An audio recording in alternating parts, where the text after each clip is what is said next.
ayusin natin yung ayan, rear camera. Hindi na kasi siya gumagana. Dito yung control niya dati. Wala na. Hindi na siya gumagana eh. So gawa natin siya ng connection.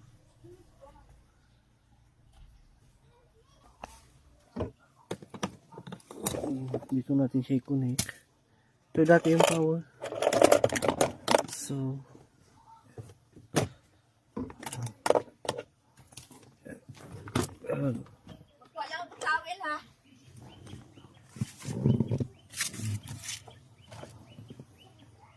tanggal na yung ilaw dito.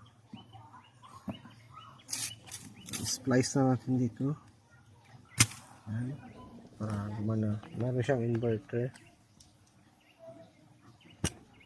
para pwede mag-charge.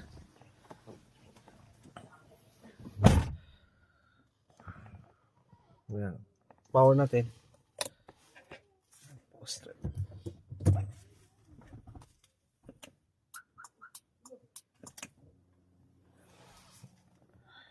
Dati kasi gumagana pa yan eh pag nag-on. Wala na siyang control ngayon. Yan. Ito kasi pinalitan ko na to eh. Buo. Yung dashcam ko naman. Yan. Wala siyang dashcam. Iniram. Iniram ng sa isang sasakyan ko nilagay. Meron siyang camera. Meron siyang camera dito. Pwede mo yung record. Yan. Marami na akong binago dito eh. So, yan. Gagawin natin. Ito yung post start. Palit na rin yan. Dating kilit. May ano to eh. Susian. Ngayon keyless na siya. Post start na lang.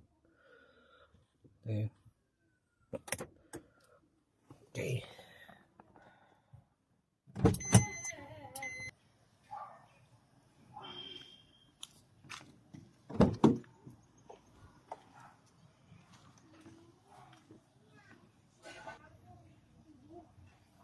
May dating splice na pala to eh. So, sige, gawin na natin.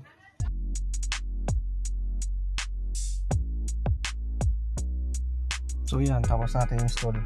Ayos na natin. Tatry natin kung gagana na. Try natin. Yun.